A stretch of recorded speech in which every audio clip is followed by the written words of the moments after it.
The Heir on the billion-dollar yacht. Seraphina tasted of salt and secrets. Tonight, under a diamond-dusted moon, self-made magnate Adrian Petrov was celebrating a deal that would cement his legacy.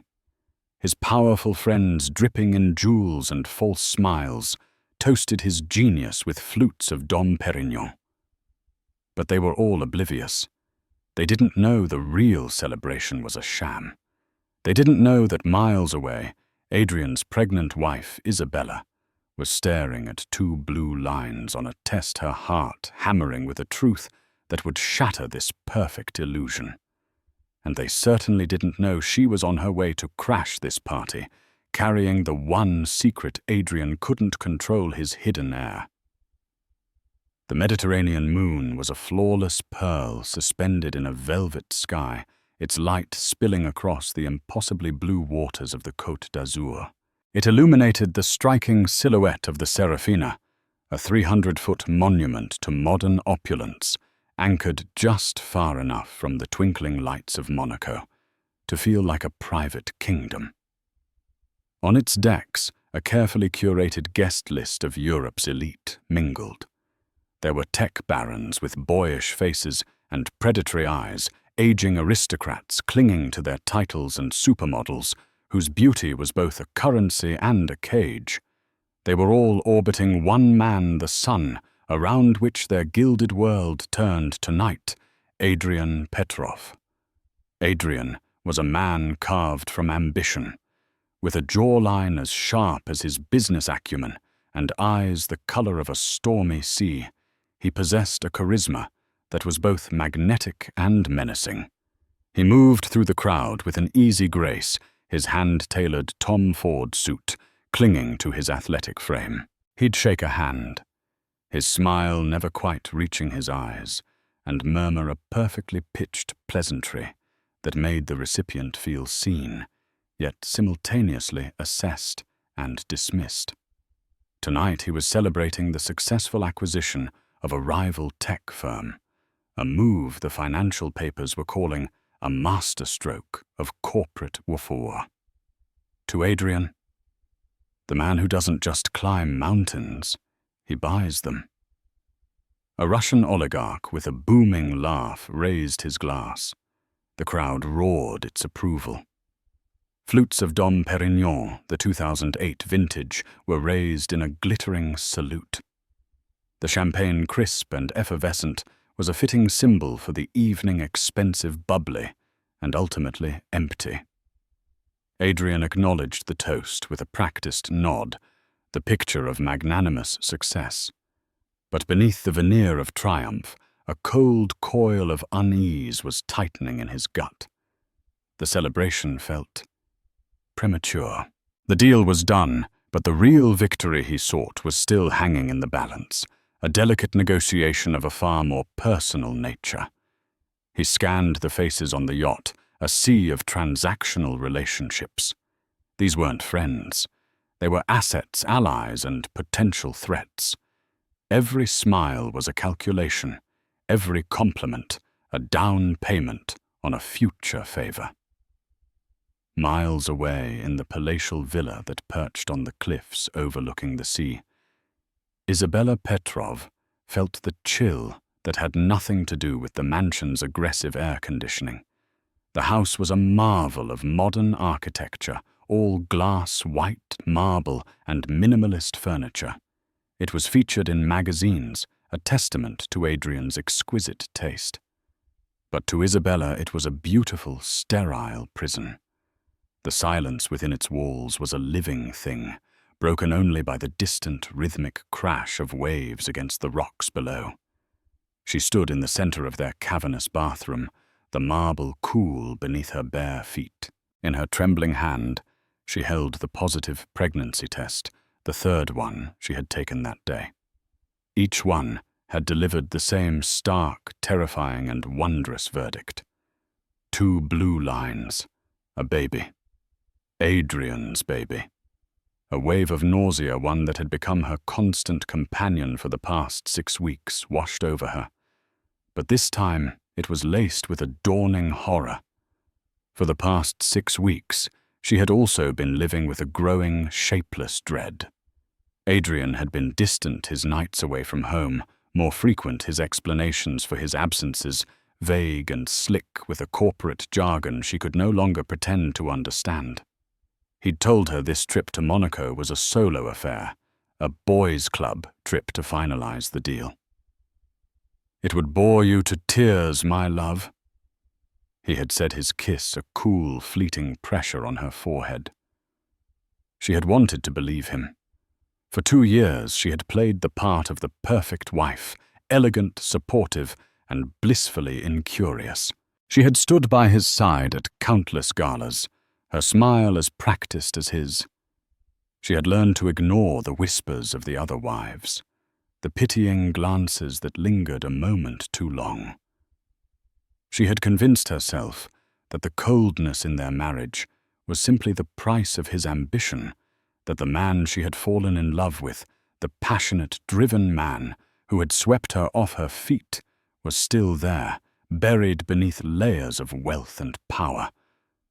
But the 2 blue lines changed everything. This was no longer about her loneliness or her suspicions. This was about a child. Her child. A child who deserved a father, not a phantom. A child who deserved more than a life in a gilded cage. The final straw had come an hour ago. A stray email left open on Adrian's tablet. It was from his personal assistant, a woman whose efficiency was matched only by her icy loyalty. The subject line was, "Monaco Celebration Logistics." Isabella's finger had hovered over the screen, her heart a frantic drum against her ribs. She knew she shouldn't look. She knew that crossing this line was an act of marital treason from which there was no return. But the need to know the gnawing emptiness of the unknown was a physical force. She opened it. The email contained a detailed itinerary for the yacht party. The guest list, the catering menu from a Michelin-starred chef, the specific vintage of the champagne. And at the bottom, a note that made the blood freeze in her veins. Remise Dubois's arrival. Please ensure she is brought directly to the master suite upon boarding. Mr. Petrov wishes to speak with her, privately, before the other guests arrive. Discretion is paramount. Miss Dubois. Chloe Dubois. A name Isabella had seen before in the society pages, a Parisian art dealer with a reputation as formidable as her beauty. A name Adrian had mentioned once dismissively as a business acquaintance. The lie was so blatant, so insulting in its simplicity, that it shattered the last vestiges of Isabella's denial. The party wasn't just a business celebration. It was a lie. Her husband was a lie. A strange calm settled over her.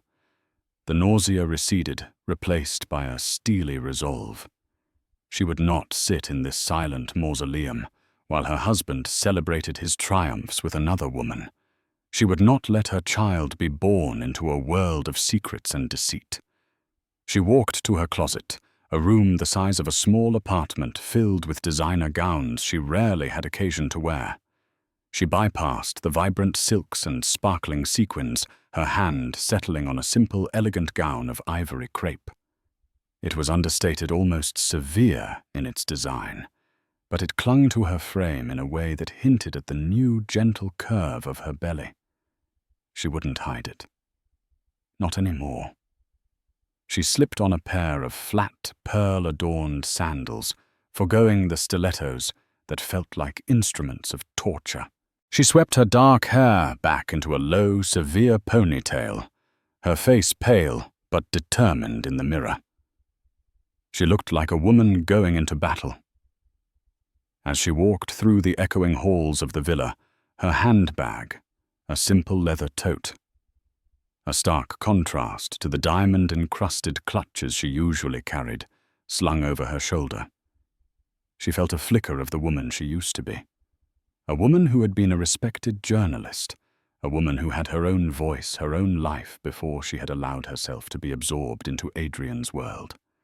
She called for a taxi, not the chauffeured Mercedes that sat gleaming in the garage. She needed the anonymity, the sense of reclaiming a small piece of her independence. As the taxi wound its way down the cliffs towards the glittering lights of the marina, Isabella placed a protective hand over her stomach. The hidden heir. Adrian was on his yacht, celebrating a kingdom built on lies. He had no idea that the one thing that could bring it all crashing down was on its way, cradled safely in the womb of the wife he had so foolishly underestimated. The moonlit party was about to have an uninvited guest. The Port Hercules marina was a forest of gleaming white masts and polished chrome. The air buzzed with a different kind of energy than the silent cliffs. The thrum of engines, the murmur of multiple languages, the distant pulse of music from the various vessels celebrating the warm summer night. Isabella paid the taxi driver her hand steady as she stepped onto the polished cobblestones. In her simple ivory dress, she was an anomaly, a whisper of stark reality amidst the loud performance of wealth. She walked towards the main pier, her tote bag feeling heavier with every step. It contained her wallet, her phone, and the 3 pregnancy tests nestled in a silk pouch. They were her proof, her ammunition. Finding the Seraphina was easy. It was the largest, most ostentatiously lit yacht in the harbor, a floating palace that seemed to sneer at the lesser vessels around it.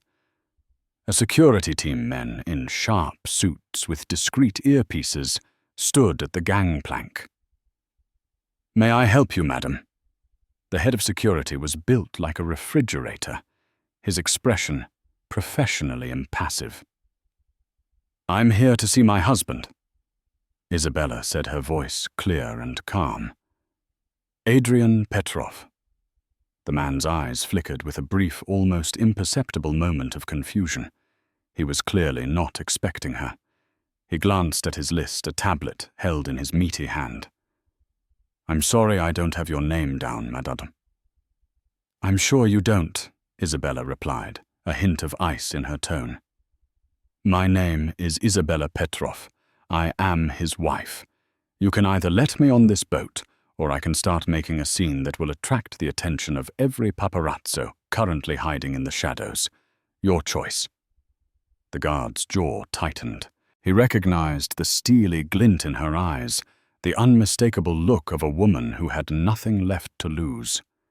He spoke quietly into his wrist. "Sir, we have a situation at the gangplank. A Mrs. Isabella Petrov is here." There was a pause. Isabella could imagine the frantic whispered conversation on the other end. She could picture Adrian's face, the mask of a charming host momentarily slipping to reveal the cold fury beneath. After a long moment, the guard nodded stiffly. "Go ahead, Mrs. Petrov." She walked up the gangplank, her flat sandals making a soft, defiant slap with each step. As she stepped onto the teak deck, it was as if she had walked through an invisible barrier. The vibrant soundscape of the party, the smooth jazz, the clinking glasses, the cacophony of self-important conversations seemed to falter. A ripple of silence spread outwards from her, a sudden jarring halt in the rhythm of the night. Heads turned. The music, as if on cue from a confused DJ, faded into an awkward silence. 100 pairs of eyes, a mixture of curiosity, confusion, and predatory glee fixed on her. She was the disruption they had all been secretly craving, a crack in the flawless facade of the evening. She saw the faces of Adrian's friends, their expressions morphing from feigned bonhomie to undisguised fascination. They smelled blood in the water. And then she saw him.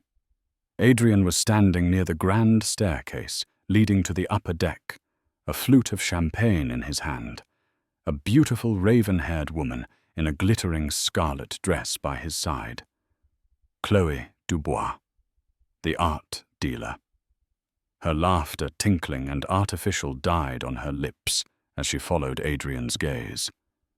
Adrian's face was a masterpiece of control. For a split second, Isabella saw it all, the flash of pure, unadulterated rage, the icy panic, the frantic calculation. And then it was gone, smoothed over by a smile that was dazzling, predatory, and utterly false. He disengaged himself from Chloé Dubois, with a practiced ease, his hand leaving a brief proprietary touch on her arm, and began to walk towards Isabella. "Isabella, darling," he said, his voice a smooth, dangerous purr that carried across the silent deck. "What a wonderful surprise! I thought you were feeling unwell." He reached her and placed a kiss on her cheek. It was as cold as a tombstone. His fingers gripped her arm, the pressure a painful, silent warning. "What are you doing here?" he whispered, his smile never wavering, his eyes boring into hers with a cold fire. "I felt better," Isabella said, her voice just loud enough for those nearby to hear.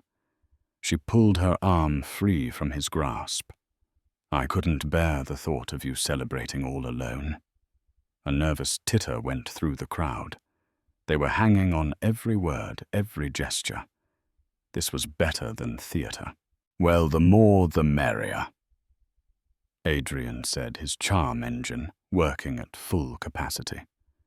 He slipped an arm around her waist, a gesture that looked possessive and romantic, but was in reality a vice, an attempt to control her, to steer her away from the center of attention. "Everyone," he announced, his voice booming with forced joviality, "I'd like you to properly greet my wonderful wife, Isabella. She decided to grace us with her presence after all." A scattered, awkward applause broke out. Chloé Dubois watched from the sidelines, her arms crossed, a smirk playing on her lips. She looked less like a jilted lover and more like a spectator enjoying the opening act of a gladiatorial contest. Isabella let Adrian guide her for a few steps, playing the part of the dutiful wife. She could feel the tension thrumming through his body, the rage simmering just beneath the surface. He was trying to lead her towards a quiet corner, towards the shadows where he could contain this situation. But Isabella had not come here to be contained. She stopped in the very center of the main deck, directly under the brilliant glow of a crystal chandelier. She turned to face him, forcing him to stop with her. She placed her hand on his chest, a seemingly affectionate gesture that made him flinch. "Adrian, darling," she began, her voice ringing with a newfound theatrical clarity. "You're right. It was a surprise. But I had a surprise of my own that simply couldn't wait." She looked around at the sea of expectant faces, from the Russian oligarch to the sneering aristocrats. She held their gaze one by one, letting the silence stretch, letting the tension build until it was a palpable thing, a tightening in the air. She turned her gaze back to her husband, whose smile was now a tight, desperate rictus. "You forgot to tell your friends the most important news of all," she said, her voice soft, but carrying the weight of a thunderclap. She took a step back, breaking contact with him, and gently, deliberately placed both of her hands over her stomach, cradling the barely there swell of her ivory dress.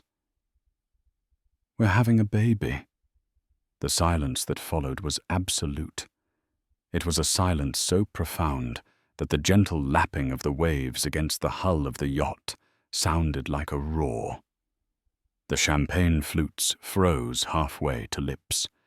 The smirks and whispers died. Then the explosion, not of congratulations, but of 1,000 silent calculations.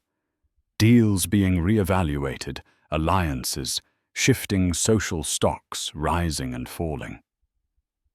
Isabella watched as the mask of pure shock on Adrian's face was quickly replaced by something else, a look of such cold, murderous fury that it made her heart stop. He had been outmaneuvered. In his world of power plays and strategic announcements, she had just launched a hostile takeover of his own narrative. On the moonlit deck of the Seraphina, surrounded by his court of sycophants and sharks, Adrian Petrov, the master of the universe, was trapped, and his pregnant wife, the woman he had dismissed and deceived, held the entire world's attention with his hidden heir in her womb as her ultimate, undeniable trump card. The party was just getting started. The feigned applause that followed Isabella's announcement was a discordant mess. It was too loud, too forced, a clumsy attempt to paper over the gaping crater she had just blasted in the middle of the party. People rushed forward, their faces arranged in masks of delight. "Adrian, my boy, a father. This calls for more champagne." The oligarch boomed, slapping Adrian's back with a force that made him stumble. "Oh, Isabella, you're glowing. Absolutely radiant." A woman with a face stretched tight by surgery exclaimed, her eyes darting between Isabella's belly and Adrian's thunderous expression. Adrian, ever the performer, recovered with terrifying speed. He wrapped his arm around Isabella again, this time pulling her so close it was almost painful. He buried his face in her hair, a gesture that looked to the crowd like a moment of overwhelming emotion. But his whisper was venomous, a snake's hiss in her ear. "You have no idea what you've just done. When we are done with this charade, you and I are going to have a talk you will never forget." He pulled back his face, a perfect portrait of a joyous father-to-be. "We're just overwhelmed. We wanted to wait, to tell everyone, to have the moment for ourselves a little longer. But my wife, she's always been impatient." He laughed, and the crowd laughed with him, relieved to be given a script. He needed to get her away from the prying eyes. "Darling, you must be exhausted. Come, let's get you some water. We have a quiet suite downstairs where you can put your feet up." It was an order, not an invitation. He steered her firmly towards a spiral staircase that led to the lower cabins, his fingers digging into the soft flesh of her arm, like talons. The eyes of the guests followed them, and Isabella felt a cold thrill of victory. She had ripped the curtain down. Now it was time to face the monster behind it. The moment the suite door clicked shut behind them, the transformation was instantaneous and terrifying. The charming, smiling Adrian vanished as if he had never existed. The man who turned to face her was a stranger, his face pale with rage, his eyes glittering with a cold reptilian fury. "Are you insane?" he snarled, his voice a low, guttural sound. He began to pace the opulent cabin, a caged tiger in a silk suit. The room was a smaller version of their sterile mansion, all cream leather, polished chrome, and impersonal art. Of all the stupid, reckless, emotionally incontinent things you could have possibly done, this is monumental. Isabella stood her ground, her back against the door. "I thought you'd be happy. You're going to be a father, Adrian." He stopped pacing and let out a short, barking laugh, devoid of all humor. "Happy? You think this is about being happy? This was never about happiness, you naive little fool. This is about power. This is about a multi-billion-dollar merger. This is about timing." He stalked towards her, his finger jabbing the air in front of her face. "That deal I just closed, it was with Sheikh Al-Hamad, a man whose entire empire is built on family values, on legacy, on tradition. My position was precarious. He needed to know I was stable, that I was a man who understood the importance of an heir." "So you were using me?" Isabella stated the words, tasting like ash. You were using our baby. Using you. He laughed again, incredulous. Of course I was using you. Everything is about leverage. I was going to announce it myself next week at the Al-Hamad family dinner in Dubai. I had a speech prepared. It was going to be perfect. It would have sealed my position, made me untouchable. But you couldn't wait. You had to have your little moment of drama, didn't you? You had to stand in the middle of my party and make it all about you. His cruelty was so raw, so undisguised that it took her breath away. The man she thought she knew, the man she had loved, was a complete fabrication. Before her stood the real Adrian, a ruthless puppeteer, and she had just been one of his favorite marionettes. And what about her Isabella's voice was barely a whisper? Was Chloe Dubois part of the leverage too? Adrian's eyes narrowed. Chloe is business, a valuable asset, something you clearly know nothing about. She understands the game. She knows the rules. He looked her up and down, his gaze filled with contempt. You wanted to be a part of this world, Isabella. Well, this is it. It's not charity balls and pretty dresses. It's a battlefield. And you just walked into the middle of it with a target painted on your back. He turned away from her, running a hand through his perfectly coiffed hair, the first sign of his composure cracking. You've ruined everything. Al-Hamad will see this for what it is, a desperate, pathetic sideshow. He'll think I can't even control my own wife. Isabella felt a flicker of defiance ignite within the cold terror. Maybe he'll think she's finally learned how to stand up for herself. Before Adrian could retort, a soft knock came at the door. Everything all right in there? A smooth baritone voice called out. Adrian's face shifted again, the mask of civility snapping back into place, albeit imperfectly this time. He opened the door to reveal a man Isabella recognized from the party's periphery. Julian Croft. He was Adrian's chief rival, the CEO of the company Adrian had just outmaneuvered. He was handsome in a more severe, classical way than Adrian, with intelligent, watchful eyes that seemed to miss nothing. Julian Adrian said, his voice tight. We're fine. Just a private moment. Julian Croft's gaze flickered past Adrian to Isabella. He offered her a small, sympathetic smile. Of course. My apologies. Well, the whole yacht is buzzing. Congratulations are in order, I suppose. His eyes held Isabella's for a moment longer than necessary, and in them she saw not just sympathy, but a keen, calculating intelligence. He was enjoying this. We appreciate it, Julian, Adrian said, attempting to close the door. But Julian placed a hand on it, stopping him. A man like you, Adrian, he said, his voice dropping slightly, a man who plans everything down to the last detail. I'm sure you have more than one celebration planned for this momentous news.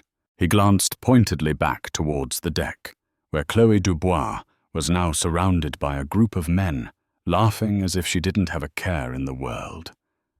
Some celebrations are just more public than others. With a final knowing nod to Isabella, he turned and walked away. The seed of doubt he had planted was potent. More than one celebration. It echoed the cryptic note in the email about Ms. Dubois. This wasn't just about a business deal with a sheikh. There was another layer to Adrian's deception, something even more vital that her announcement had threatened. Adrian slammed the door, shut his face now, a mask of cold panic. Julian's words had clearly struck a nerve. He looked at Isabella, but he wasn't seeing her anymore. He was seeing a threat, a loose cannon, that had just jeopardized a far more intricate game than she could possibly imagine. "Get dressed," he ordered, his voice flat and devoid of emotion. "We're leaving. The party's over." "My party is just beginning," Isabella retorted, a newfound strength hardening her voice. "I'm not going anywhere. I'm going to go back up there and enjoy the celebration. Our celebration." She reached for the doorknob, but he grabbed her wrist, his grip like steel. "You will do as you're told," he hissed, his face inches from hers. "You have no idea who you're dealing with. You have no idea what's at stake." But for the first time, Isabella wasn't afraid. She was terrified, yes, but underneath the terror was a bedrock of certainty. She finally knew exactly who she was dealing with, and she knew that the life of the child inside her depended on her fighting back. She looked down at his hand on her wrist, and then back up at his face, her gaze unwavering. The cracks in his facade were showing, and she was determined to shatter it completely. Isabella wrenched her arm free from Adrian's grasp. The shock on his face at her defiance was almost comical. He was so accustomed to her compliance, her quiet acceptance, that this rebellion had short-circuited his brain. "Don't you ever touch me like that again," she said, her voice low and trembling, with a rage she hadn't known she possessed. "You want me to leave, fine. I'll leave. But I'll be taking a launch back to the villa, not scurrying away in disgrace with you." She turned her back on him and walked out of the suite, leaving him standing in the middle of the room, momentarily stunned into inaction. She didn't return to the main deck, where the party was attempting to regain its fractured momentum. The thought of the fake smiles and whispered gossip was suffocating. Instead, she sought refuge following a corridor towards the stern of the yacht, away from the music and the people. She found herself in a small, enclosed solarium. It was a quiet, forgotten space, filled with lush, potted palms and comfortable wicker chairs. Through the panoramic windows, she could see the yacht's wake, a trail of churning white foam under the relentless light of the moon. It felt like a visual representation of her life, a turbulent, messy path left in the wake of Adrian's relentless forward motion. She sank into a chair, the adrenaline from their confrontation draining away, leaving her shaky and exhausted. The weight of her new reality pressed down on her. Her husband didn't love her. He was using her, using their unborn child as a pawn in a game she didn't understand. And Julian Croft's words, "more than one celebration." What did they mean? What was the real secret? Adrian was so terrified of her exposing. Her thoughts were interrupted by the sound of a door opening and closing somewhere nearby. It was Adrian's study, a room she had only been in once, a sanctuary of dark wood, leather, and technology from which he ruled his empire. She heard his voice, low and urgent. He was on the phone. Isabella, who had once prided herself on her integrity, on her refusal to eavesdrop or pry, found she no longer cared. She was a woman fighting for her child's future. The old rules no longer applied. She crept out of the solarium and pressed her ear against the heavy teak door of the study. His voice was a venomous whisper, tight with fury and panic. "I don't care what you have to do, just handle it." "The timeline is accelerated. Everything has changed," he hissed. There was a pause. "No, she doesn't know. She thinks this is about the Al-Hamad deal. Let her. It's better that way. She's a sentimental fool. She won't look any deeper." Isabella's stomach clenched. A sentimental fool. That's all she was to him. Adrian continued, his voice dropping even lower, forcing Isabella to press her ear harder against the cold wood. "Listen to me very carefully. The Costa Rican asset needs to be liquidated. All of it. I want the funds transferred to the Cayman account by Monday morning, no later. And I mean all of it. The property, the holdings, everything. We need to be clean. Costa Rica. The Cayman Islands. The words were business jargon, but the context felt deeply, dangerously personal. It sounded like a man erasing a life. There was another, longer pause. Isabella could hear the faint, tinny squawk of the person on the other end of the line. Then Adrian's voice returned, and the words he spoke sent a shard of ice through her heart. "And make sure she never finds out," he said, the words clipped and brutal. "If she gets wind of this before I'm ready, she could ruin everything. I'll handle the situation here. Just make sure the package is ready for delivery. I'll be in touch with the details." The line went dead. Isabella stumbled back from the door, her hand flying to her mouth to stifle a gasp. Who was she? Was it her? Was he talking about her? Was the package her baby?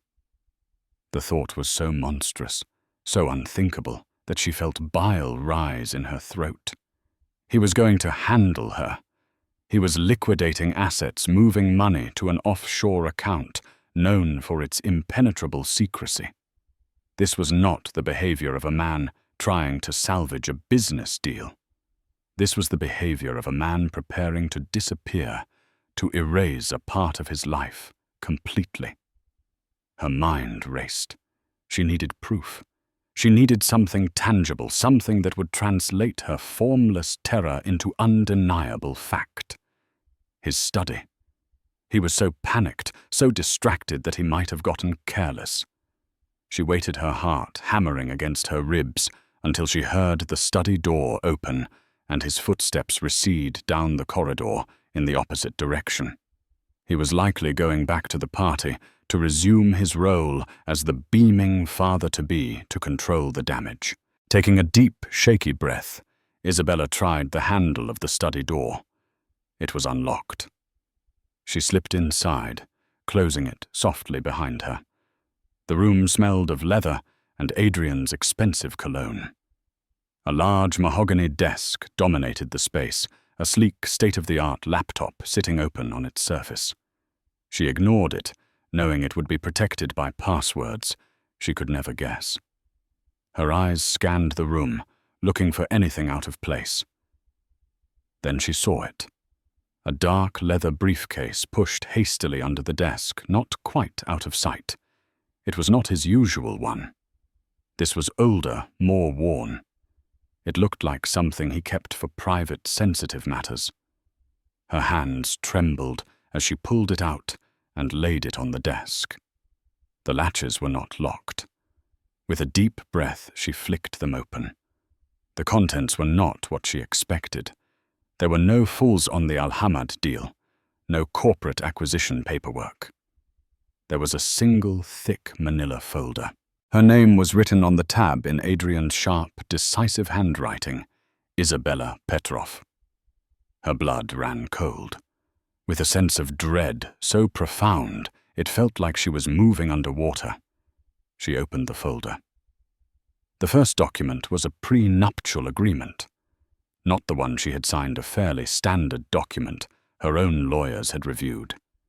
This was a different version, a revised draft, dated 6 months ago. It was ruthless. In the event of a divorce, she would be left with virtually nothing, stripped of any claim to his assets, his companies, his homes. A clause was circled in red ink, a clause about moral turpitude and public disgrace, stating that any action which brought the family name into disrepute would nullify the agreement entirely, leaving her utterly destitute. Her stunt tonight would have certainly qualified. Beneath that was something even more sinister. It was a life insurance policy. A policy taken out on her. The beneficiary was not their estate. It was a holding company she had never heard of, registered in the Cayman Islands. The payout was astronomical, a figure so large it seemed like a typo. $50 million. The date the policy was enacted was stamped clearly at the bottom. It was 5 weeks ago, just days after she had joyfully, tearfully told Adrian that she was pregnant. Isabella sank into the leather chair behind the desk, the document spread out before her like a death sentence. The pieces clicked into place with a horrifying, sickening finality. The distance, the secret party, the rage at her announcement, the liquidation of assets, the life insurance policy. He wasn't planning to divorce her. He was planning to erase her. She thought of the package he had mentioned on the phone. Was it possible? Could he be so monstrous as to arrange for an accident? One that would leave him a grieving widower, a single father to a newborn heir, and $50 million richer. It was the plot of a low-budget thriller, too outlandish to be real. But looking at the cold, hard proof in front of her, Isabella knew. It was real, and it was happening to her. The poisoned whisper she had overheard through the door had not been a misunderstanding. It had been her husband, her child's father, calmly and methodically planning her demise. She was no longer just a sentimental fool in his eyes. She was a liability to be neutralized. And the hidden heir in her womb was not a joy to be celebrated, but a complication to be managed in the aftermath of her death. The muted thrum of the party outside the study's soundproofed walls was a grotesque symphony of ignorance. They were out there, these titans of industry, and their glittering consorts drinking champagne and celebrating a monster completely oblivious to the fact that the man they toasted was not just a corporate predator, but a man who had coldly calculated the monetary value of his own wife's life. A cold, clear fury, purer and more potent than any emotion she had ever experienced, washed through Isabella. It was a cleansing fire, incinerating the last remnants of fear, of love, of hope for what might have been. It was the primal incandescent rage of a mother protecting her young from a viper. She did not weep. The time for tears was over, a luxury afforded to victims, and she would not be a victim. She meticulously gathered the documents, the vicious secret prenup, the damning life insurance policy with its Cayman Islands beneficiary. They felt heavy in her hand, not with the weight of paper, but with the weight of absolute proof. This was her weapon now, her shield. She would not be handled. She would not be erased. She would be the storm that broke his carefully constructed world. She walked out of the study, her steps steady, her posture erect. She moved with a purpose that felt entirely new, as if the shock had fused her spine with steel. As she moved through the yacht's luxurious corridors, she caught her reflection in a pane of polished glass. The pale, uncertain woman from the villa was gone. In her place was a figure robed in ivory, her face a mask of chilling resolve, her eyes burning with a righteous fire. Emerging onto the main deck was like stepping onto a stage. The party, having recovered from her initial arrival, had regained its fractured momentum. The jazz band played a smooth, innocuous tune. Waiters circulated with trays of glistening canapes, and at the very center of it all, holding court, was Adrian. He stood with a small group of his most important guests, the Russian oligarch Dmitry Volkov, 2 stern-faced German investors, and to her grim satisfaction, Julian Croft, who was observing the scene with the unnerving stillness of a patient predator. Adrian had a glass of amber whiskey in his hand, and he was laughing a rich, confident sound that boomed across the deck. He looked completely at ease, a king in his castle, having dismissed her earlier outburst as a minor feminine hysteria he had already capably managed. He saw her approaching and the indulgent smile on his face tightened into a flicker of profound annoyance. He clearly expected her to be sequestered below, weeping or sleeping. Her presence here now was an act of insubordination. "Darling," he said, stepping forward to intercept her before she could reach the group, his voice a low warning disguised as endearment. "I thought we agreed you needed to rest. You look pale." "I've never felt clearer in my life," Isabella said, her voice dangerously calm, loud enough to cut through the nearby chatter. She elegantly sidestepped his attempt to block her moving directly into the center of the influential circle. The conversation faltered. All eyes turned to her. She had their undivided attention. "Adrian," she began addressing him, but projecting her voice to everyone present. "I apologize for interrupting your very important conversations, but I was just doing some light reading in your study. You really should be more careful about where you leave your private papers. It's so revealing."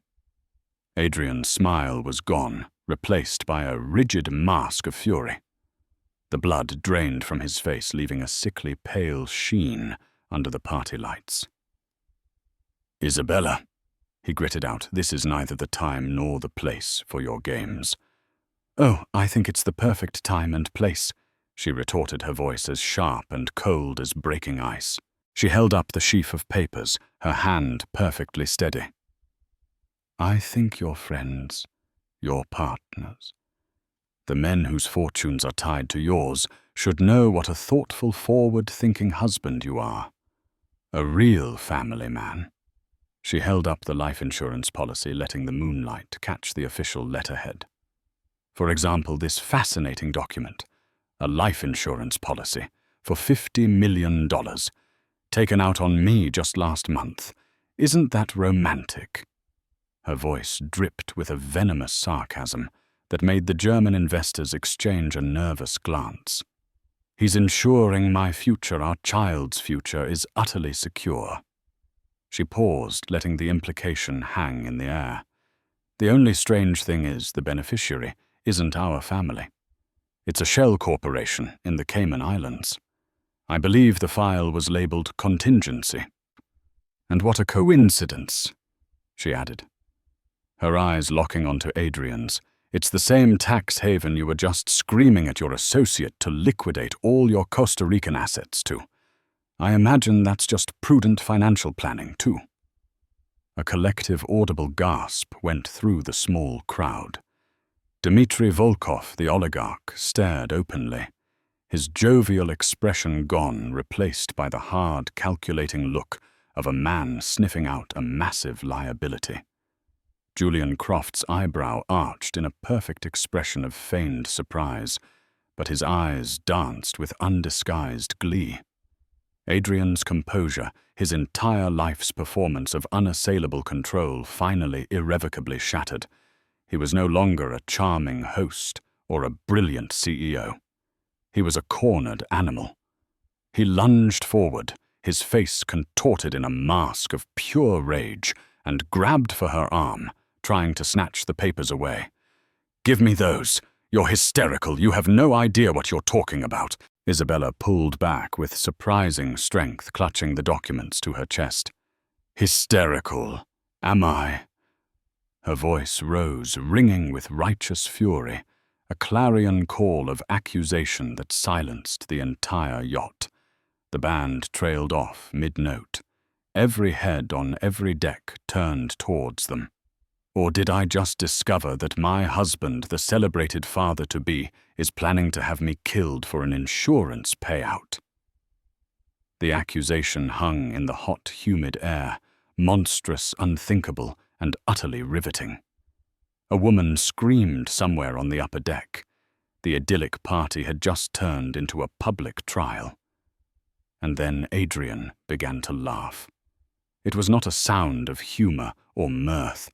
It was a ghastly, unhinged torrent of sound that clawed its way out of his throat. He threw his head back and howled at the moon, a laugh of pure nihilistic amusement. It was the laugh of a man who had been caught but felt no remorse, only contempt for the fool who had caught him. The chilling sound washed over the guests, more terrifying than any threat. "Killed," he wheezed, wiping a genuine tear of laughter from his eye. He looked at Isabella as if she were the most pathetic, idiotic creature he had ever seen. "Oh, my sweet, darling, naive little wife. Your imagination is spectacular. You read too many cheap novels." He turned to the stunned, silent crowd. "My friends, I do apologize. My wife is unwell.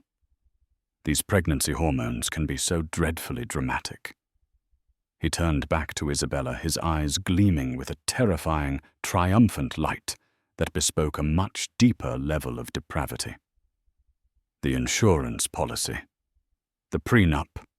My dear, that's just business. A contingency plan. Paperwork to keep the lawyers busy in a worst-case scenario. You found a smoke screen, Isabella, not a murder plot. You are so much less important than that."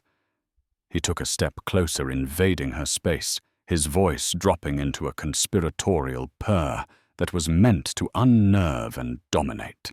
"The real secret," he said, savoring the moment, the absolute power of his hidden truth. "The real reason for this party is so much more magnificent than your pedestrian little fantasies." His eyes scanned the crowd, a showman preparing for his grand reveal. "You all think this party is for the Al-Hamad deal a trifle. You think I'm celebrating a corporate victory insignificant." He paused, letting the tension coil into an unbearable knot. "Tonight, Isabella, is my 5-year wedding anniversary." Isabella could only stare, her mind struggling to process the non sequitur. Our anniversary isn't for another 3 months." Adrian's smile was a slash of pure predatory victory. "Not our anniversary, my love. My anniversary with my other wife." The world did not just tilt, it disintegrated. The sounds of the yacht, the sea, the shocked gasps of the onlookers all faded into a dull, static roar in Isabella's ears. Other. Wife. The words were alien, nonsensical, yet they landed with the force of a physical blow. "Her name is Sophia." Adrian continued gloating, now feeding off the collective shock. "She's at our home in the Cayman Islands, our real home. She's a magnificent woman from a powerful family in Colombia, not a naive journalist. She understands how the world really works, and she is waiting for me along with our 4-year-old son Alexander, my real heir. He has my eyes. He had a family, a whole other life, a son. The secrecy, the endless business trips, the coldness, the lies, it all cascaded down on Isabella in a torrent of unbearable, clarifying truth. She wasn't the wife he was planning to kill. She was worse. She was irrelevant. A prop. The beautiful, socially acceptable American wife he used to open doors in the West, while his real life, his real family was hidden away in a fortress of offshore accounts and secrecy. The Costa Rican assets, it was Sophia's family money, being shielded before the inevitable fallout of his eventual quiet divorce from his American problem. You are a bigamist," Dmitry Volkov sputtered, staring at Adrian as if he were a creature from the abyss. "Details, details." Adrian waved a dismissive hand, drunk on his own audacity. "You see, Isabella, your pregnancy was a terribly inconvenient complication. My plan was to eventually tire of you divorce, you quietly give you a comfortable but not extravagant settlement, and consolidate my life with my real family. But then you announced this." He gestured towards her stomach with disgust. "So the plan had to change. I wasn't going to kill you too messy, too many questions. I was simply going to paint you as an unstable, hysterical, unfit mother, and I would have taken our child. My second son. It would have been a nasty custody battle, but I would have won. I always win. The sheer breathtaking scope of his evil, the meticulous, cold-hearted architecture of his deception, was beyond anything Isabella could have imagined. She felt the strength drain from her limbs and stumbled backward, the damning papers fluttering from her grasp. But before she could fall, a strong, steady arm caught her. It was Julian Croft. He moved with fluid grace, stepping in front of Isabella, effectively shielding her. His expression was no longer one of amusement. It was the cold, hard face of a victor. "It's over, Adrian," Julian said, his voice cutting through the stunned silence like a blade. "Your little game is up." Adrian stared at him, his victorious smirk finally faltering a flicker of confusion in his eyes. "What are you talking about, Croft? Don't tell me you've developed a conscience." "Conscience has nothing to do with it. This is just good business," Julian said calmly. "I've known about Sophia for 6 months. A disgruntled vice president of yours is remarkably talkative when you offer him a senior position at a rival company. I've been feeding her information ever since. About your indiscretions, about your public wife. I even gave her a little anonymous tip that you might be having a very special, very secret celebration on your yacht tonight." He looked at Isabella, and for the first time his eyes held a flicker of something that might have been genuine respect. "I knew he'd underestimate you. I knew that if you were pushed far enough, you'd do something spectacular. And you did not disappoint." Julian pulled out his phone, its screen glowing in the dim light. "Sophia is a very clever woman, Adrian. And a very, very angry one. She's on a conference call right now with 3 members of your board of directors, the head of enforcement at the SEC, and a senior journalist from the Wall Street Journal. She has authenticated marriage certificates, her son's birth certificate, bank statements, detailing your illegal asset transfers. Everything. Your kingdom isn't just being threatened, Adrian. It's already gone." The color drained completely from Adrian's face. The mask of the master of the universe dissolved, revealing a hollowed-out, panicked man. He looked around wildly at the faces of his former allies, who were now backing away from him as if he were carrying a plague. He looked at the German investors who were already speaking frantically into their phones. He looked at Julian, the architect of his ruin. And finally he looked at Isabella, at the woman he had so casually planned to destroy, and saw not a victim, but a terrifying angel of judgment. The maelstrom had hit. The Moonlit Yacht party had become the scene of a spectacular, inescapable shipwreck, and Adrian Petrov, the man with 2 wives, 2 lives, and no heart, was going down with the vessel. The fallout was catastrophic. In the aftermath of that moonlit night, Adrian Petrov's empire didn't just crumble. It was pulverized. The story of his bigamy, his cruelty, and his breathtaking deceit became a global scandal, a cautionary tale whispered in boardrooms and splattered across tabloids. He lost his company, his fortune, and his freedom buried under an avalanche of legal battles from 2 wives, cheated investors, and federal investigators. The Seraphina was seized, a silent, floating tombstone for a dead legacy. But for Isabella, the storm's end was the beginning of a new, quiet dawn. She did not want revenge or a piece of his ruined empire. She wanted peace. She retreated from the world that had almost consumed her, finding solace not in a marble mansion, but in a small sunlit house by the sea, far from the whispers and the wreckage. There she rediscovered the woman she was, before Adrian, strong, independent, and fiercely protective of the new life growing within her. Her journey was a brutal one, a trial by fire that burned away a life of illusion to reveal a core of unbreakable strength. She learned that true wealth isn't measured in yachts and stock prices, but in the fierce, unwavering love a mother has for her child, the one true heir to a future she would build with her own 2 hands. What would you have done in Isabella's shoes? How does a woman find the courage to fight back against a monster who wears the face of the man she loves? If this story of betrayal, survival, and a mother's incredible strength captivated you, please let us know by hitting that like button. Share this video with someone who appreciates a story where the queen topples the king.